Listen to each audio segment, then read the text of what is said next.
Olá, queridos. A paz do Senhor Jesus Cristo, vai tudo bem com vocês? Meus irmãos, nesta oportunidade nós vamos fazer mais um vídeo e nós vamos tratar sobre escatologia. A igreja passará ou não passará pela grande tribulação?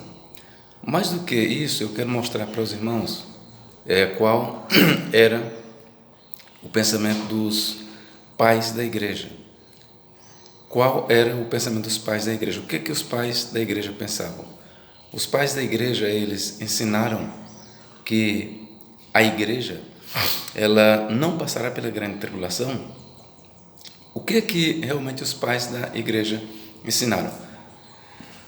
Meus irmãos, todos aqueles que estudam a escatologia, que estudam a história da igreja, são unânimes, todos são unânimes em dizer que os pais da igreja, eles eram pós-tribulacionistas. Até mesmo os irmãos pré-tribulacionistas, eles admitem isso, embora contra a sua vontade, mas eles não têm. Vejam bem, os pré-tribulacionistas, eles jamais, até aqui eu não vi nenhum dizendo que um dos pais da igreja eram pré-tribulacionistas.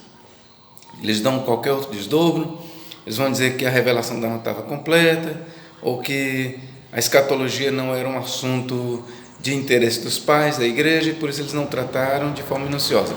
O que não é verdade. Na verdade, os pais da igreja, eles, à semelhança de nós, eles se debruçaram sobre essa questão escatológica, sobre a vinda de Cristo, sobre as agonias que sobrevirão ao mundo nos últimos dias. Os pais da igreja, eles não negligenciaram. E aqui eu quero citar de memória alguns dos pais da igreja, os mais celebrados, os mais conhecidos, que defendiam, entre todos, eu vou citar estes que defendiam que a igreja passará pela grande tribulação e que enfrentará o anticristo. Vamos começar aqui vamos começar aqui por Justino Mártir, que viveu entre o ano 100, ou entre 100 e 165. Justino Mártir, em sua obra Contra Trifão, ele ensina que o anticristo perseguirá a igreja. Aí, pela ordem, nós temos aqui, até onde vai a minha memória, nós vamos aqui para Ireneu de Leão, queridos. E esse, como eu estou com a obra em mãos aqui, no momento eu vou ler aqui para os senhores. Ireneu de Leão, em sua obra Contra as Heresias, livro 5, nós temos aqui a página 588.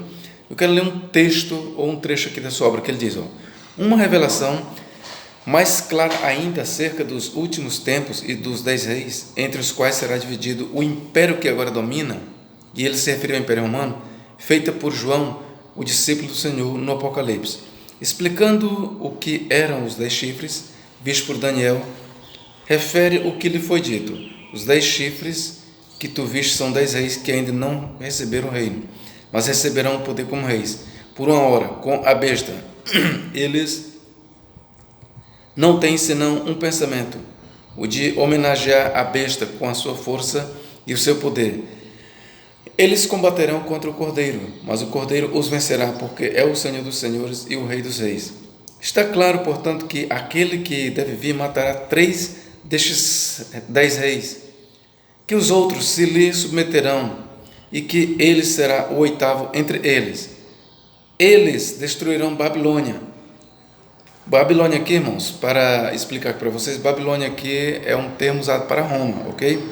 Reduzi-la-ão a cinzas, darão seu reino à besta, e perseguirão a igreja. Olha aqui, irmãos, e perseguirão a igreja, mas em seguida serão destruídos pela vinda do Senhor. Então, irmãos, nós vemos aqui a posição escatológica de Ireneu de Leão.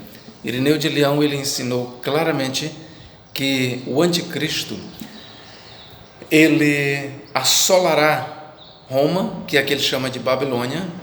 O império será dividido em 10 reis, e o anticristo, ele tomará o poder do império juntamente com esses 10 reis, e perseguirá a igreja. E veja que Irineu de Leão ele não estava tão distante do livro do Apocalipse. Você sabe qual é a distância entre a escrita do livro de Apocalipse e o que eu li aqui? Pois bem, aqui foi escrito no ano 185. O livro do Apocalipse foi escrito, segundo se acredita, no ano 100. Alguns datam para 110, mas vamos fixar aqui no ano 100. De 100 para 185 nós temos o que? 85 anos. Então veja que Irineu de Leão, ele estava bem próximo dos apóstolos. Irineu de Leão, ele foi discípulo de Policarpo. E Policarpo, ele foi discípulo do apóstolo João. Então veja, meus irmãos, que esses homens, aqui eles viveram muito próximos dos apóstolos. E será que eles, aqui eu quero chamar a sua atenção, será que Irineu de Leão, olha, Irineu de Leão, que foi discípulo de Policarpo, e Policarpo foi discípulo do apóstolo João, que se acredita ter sido ele o escritor do livro do Apocalipse. Então, onde é que eu quero chegar para você aqui? O que Irineu ensinou aqui sobre o anticristo perseguir a igreja, ele aprendeu de Policarpo, em outro momento ele mesmo diz isso. E Policarpo aprendeu de quem? De João.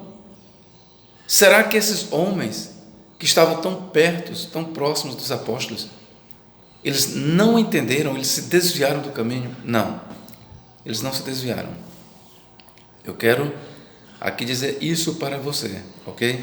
Que a posição de Irineu de Leão, vou repetir, vou ler mais uma vez, ó. Eles destruirão Babilônia, que é Roma, o anticristo dos 10 reis, reduzí-la-ão a cinzas, darão seu reino à besta, o anticristo, e perseguirão a igreja, mas em seguida serão destruídos pela vinda de nosso Senhor. Aqui está clara a posição de Irineu de Leão. Pois bem, irmãos, aqui eu estou mostrando para os senhores e senhoras que os pais da igreja eles eram pós-tribulacionistas. Essa ideia de que a igreja escapará das mãos do anticristo, de que a igreja será arrebatada para o céu 7 anos antes da vinda de Cristo, isso era totalmente desconhecido dos pais da igreja. Isso você pode ler nos escritos de Policarpo, você pode ler nos escritos de Justino de Roma, você pode ler contra as heresias de Irineu de Leão, nos seus 5 livros, você pode pegar também as obras de Hipólito de Roma, você pode pegar também as obras de Tertuliano, você pode pegar as obras de quem mais?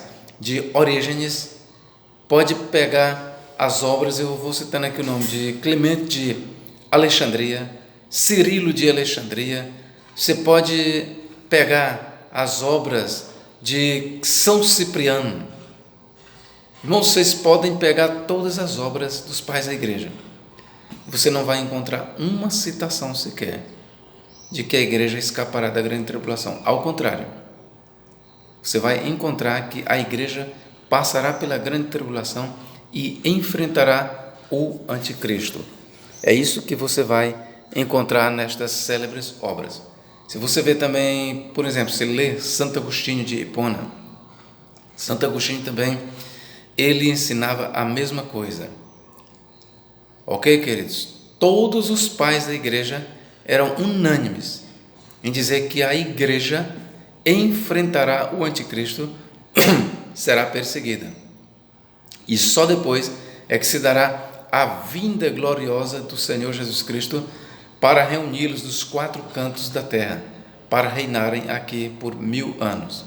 Esta era a posição de Irineu de Leão, esta era a posição de Tertuliano, esta era a posição de Hipólito de Roma, esta era a posição de Policarpo, ok, meus irmãos? Esta era a posição de todos os pais da igreja.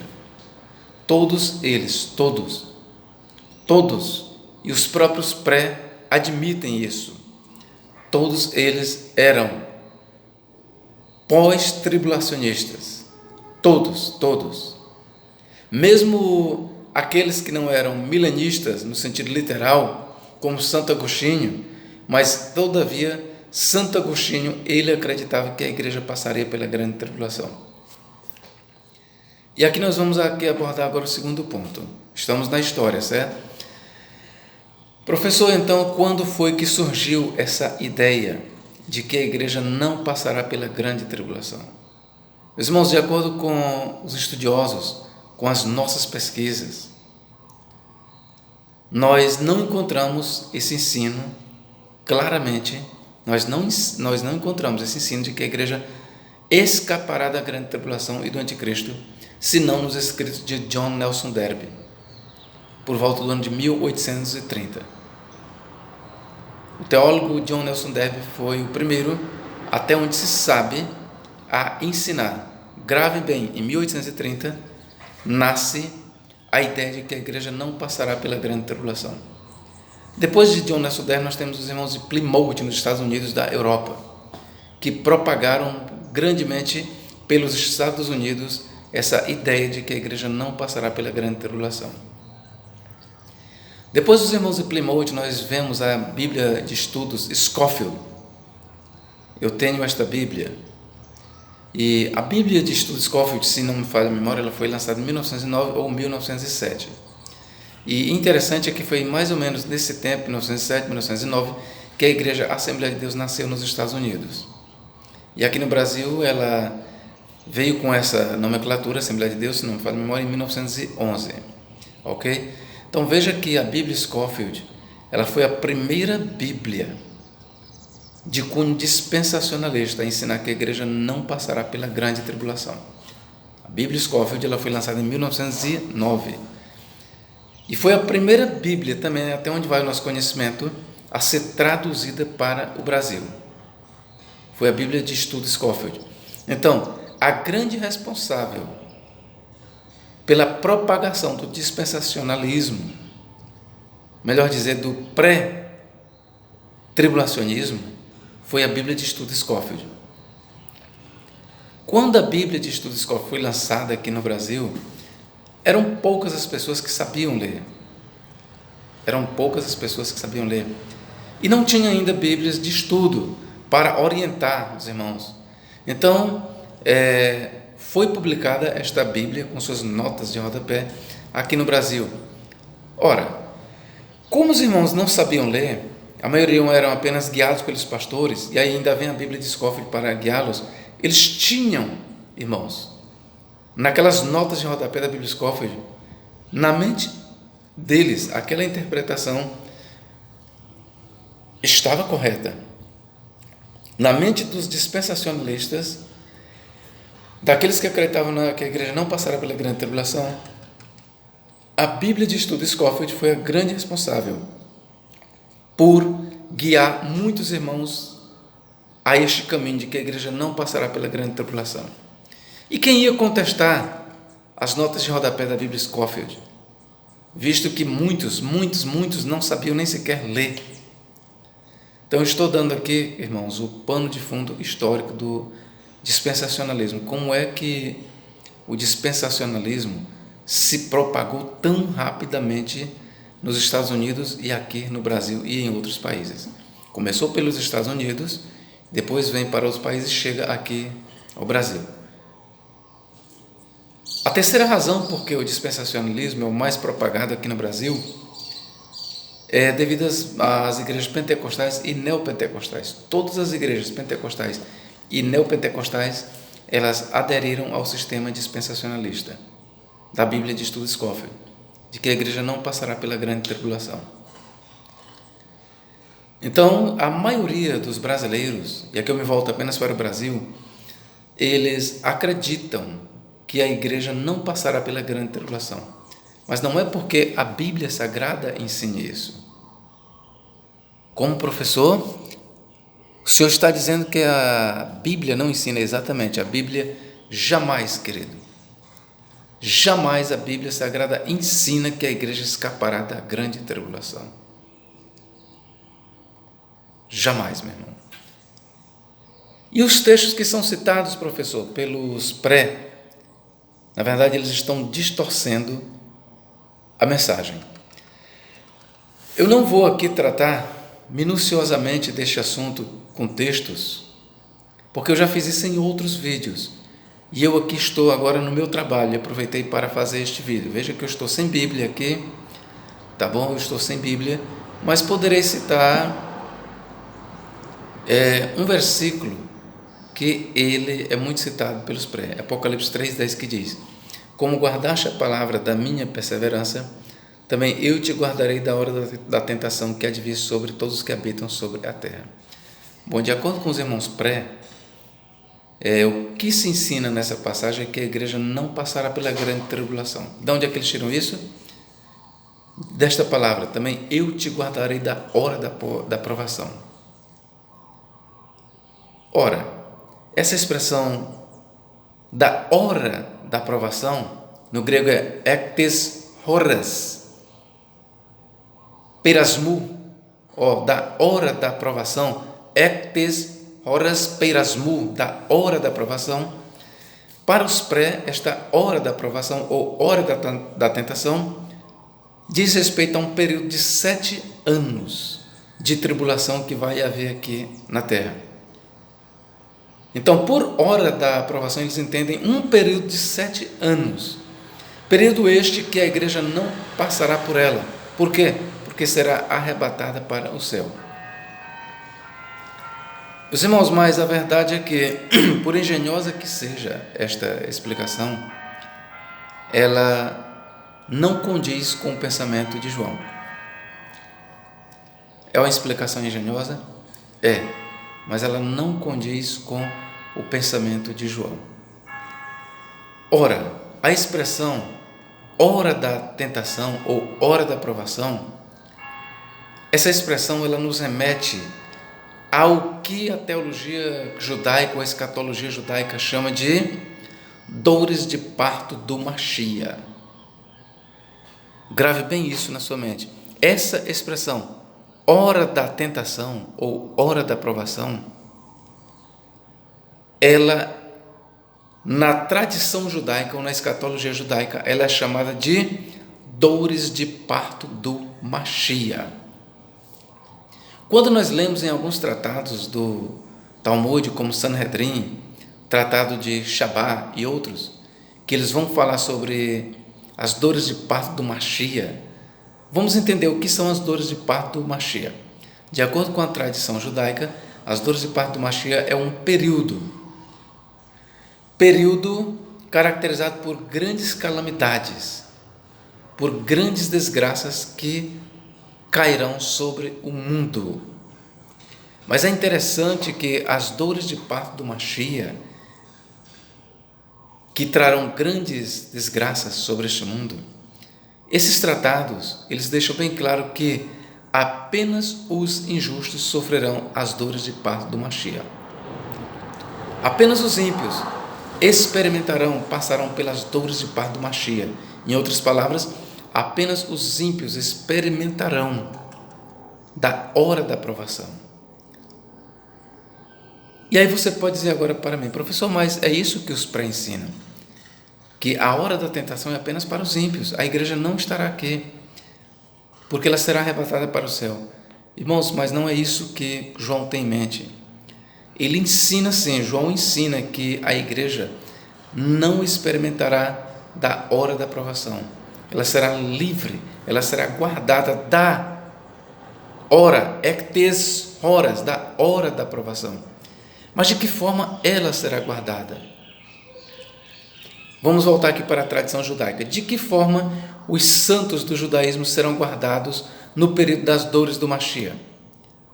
Bom, o Talmud, ele ensina que Deus guardará os seus fiéis aqui na terra, guardará eles da hora da provação, ou os santos serão guardados das dores de parto do Mashiach, mas não serão tirados para o céu, serão guardados aqui na terra. E qual é o maior exemplo, o maior modelo para se ilustrar esse tipo de livramento? Ora, o que foi que aconteceu ali no Egito? Deus guardou os seus servos na terra do Egito, guardou os seus servos da hora da provação, porque ali foi uma hora da provação. Nós podemos até dizer, de uma certa forma, tá bom? Antecipando o termo dores de parto do Mashiach, que ali foi um tipo, ou podemos dizer um protótipo, um modelo das dores de parto do Mashiach que há de vir. O que aconteceu ali no Egito, irmãos, em forma de pragas, que varreu a terra do Egito, que massacrou a Faraó e a seus servos, o que aconteceu ali na terra do Egito, em maior grau acontecerá nos últimos dias. Mas o tipo de livramento que Deus deu para os judeus ali na terra do Egito, colocando eles na terra de Gósen, que lá eles já estavam, e guardando eles na terra de Gósen, mas não os tirou para o céu, guardou-os na terra do Egito. Assim como Deus foi capaz de guardar os judeus das 10 pragas, nenhuma daquelas pragas tocou os servos de Deus. E veja que eles não foram arrebatados para o céu, eles ficaram aqui na terra. Pois bem, assim como Deus foi capaz de guardá-los ali na terra do Egito, Deus também guardará a igreja da hora da tentação aqui na terra. Esse é o pensamento de João no Apocalipse. Chama a tua atenção também para isso aqui. Olha o que João diz. Como guardaste a minha palavra? Olha a mensagem de Cristo aqui. Como guardaste a minha palavra? Vamos lá. Da mesma forma, ou da forma que você guardou a minha palavra. Começamos aqui, a igreja é vista ali a guardar a palavra de Deus. Onde foi que a igreja guardou a palavra de Cristo? Aqui na terra. O pensamento do autor sagrado era esse ali, quando ele diz, como guardaste a minha palavra, como, ele vai comparar, como guardaste a minha palavra, como é comparação. Da mesma forma que você, anjo da igreja de Filadélfia, que representa os fiéis, da mesma forma que você guardou a minha palavra. E onde foi que a igreja de Filadélfia, o anjo, guardou a palavra de Deus? Onde foi? Aqui na terra. Em meio a quê? A meio a perseguições. Falsos judeus se levantavam contra ele. Havia também a perseguição do Império Romano contra a igreja. Mas mesmo assim, o servo de Deus, o anjo da igreja de Filadélfia, os fiéis da igreja de Filadélfia, eles guardaram a palavra de Deus. Eles se mantiveram fiéis. Eles suportaram a tribulação. Eles não permitiram que o maligno tocasse na palavra que estava neles. Eles guardaram a palavra. Não permitiram que a palavra fosse arranhada. Eles deram a sua vida, eles foram martirizados. E isso, meus irmãos, foi um grande galardão para eles, mas alguns sobreviveram, incluindo ali o anjo da igreja de Filadélfia, o pastor. E por isso Cristo diz para ele assim, como você guardou a minha palavra, também eu te guardarei. Olha, como você guardou a minha palavra, eu te guardarei. Então veja, meus irmãos, a forma como Deus guardará a igreja aqui na terra é a mesma forma como o pastor da igreja de Filadélfia guardou a palavra. Da mesma forma que o pastor da igreja de Filadélfia, e por que não dizer todos os fiéis da igreja de Filadélfia, da mesma forma como eles guardaram a palavra de Deus aqui na terra também, da mesma forma, Deus os guardará da hora da provação. Em meio ao martírio, em meio às perseguições, eles guardaram a palavra de Deus. Deus não precisou tirar eles aqui da terra para guardar a sua palavra. Eles guardaram a palavra de Deus, dando a sua vida, sendo perseguidos, mas guardaram.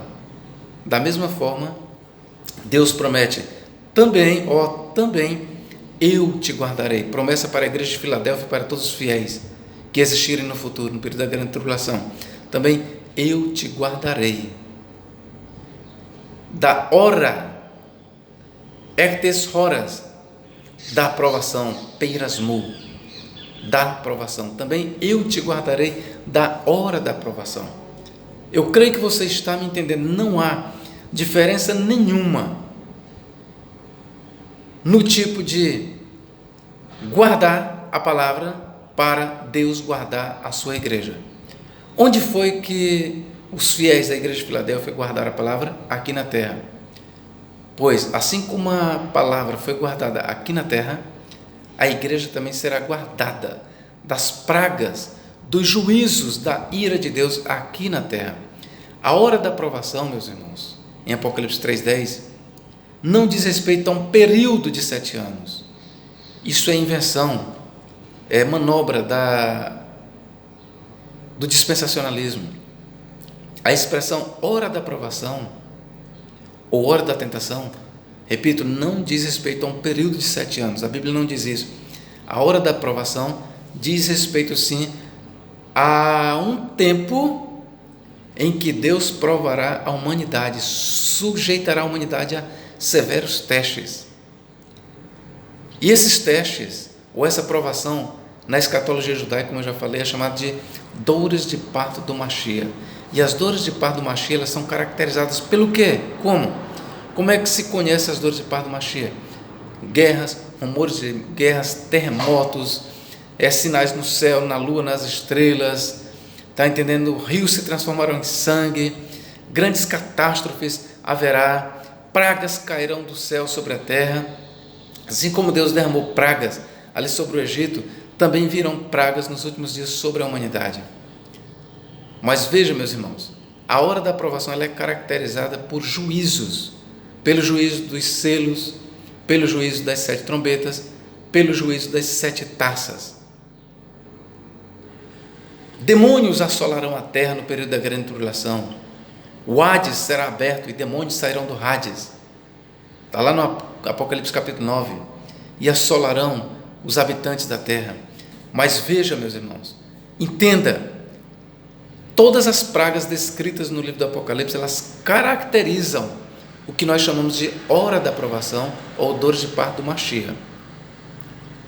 E nenhuma daquelas pragas descritas no livro do Apocalipse, elas alcançarão os fiéis que estarão aqui na terra. Professor, mas haverá fiéis aqui na terra? Sim. Leia em Apocalipse capítulo 9, versículos 4 e 5, que aqueles que têm na testa o selo de Deus, aqueles que são marcados na testa, eles não serão alvejados pela ira de Deus. Apocalipse capítulo 7, versículos 4, também 3 e 4, diz que anjos selaram na testa os servos de Deus. Irmãos, aqui na terra, no período da ira de Deus, no período que as taças forem derramadas, no período que as trombetas soarem, neste período a igreja estará aqui. Mas assim como Deus guardou os israelitas ali na terra do Egito e não os tirou para o céu, assim também Deus guardará a igreja aqui na terra. Você pode ler em Apocalipse 9, 4 e 5, Apocalipse capítulo 9, versículo 4 e 5, que todos os servos de Deus que tiverem o selo de Deus aqui na testa, nenhum demônio os tocará, nenhuma praga os alcançará. Eles serão totalmente guardados da hora da tentação. A expressão guardar da hora da tentação significa ser livre da ira de Deus. Repito, guardar da hora da tentação significa não experimentar os juízos da ira de Deus, descritos no livro do Apocalipse. É isso que significa ser guardado da hora da tentação. E não que o indivíduo será tirado da terra para o céu. Isso não procede, isso não é um ensino bíblico, queridos. Ok? Então, a igreja, por quase 19 séculos, ela unânime,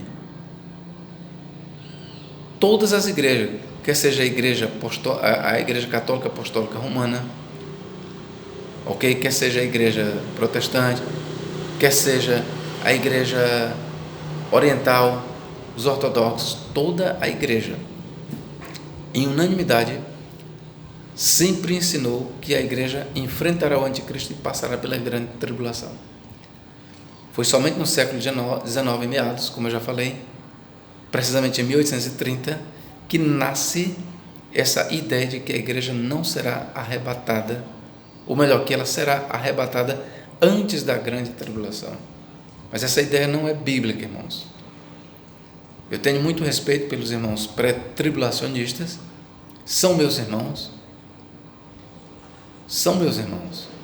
Ora, meus irmãos, a minha família se congrega na Assembleia de Deus.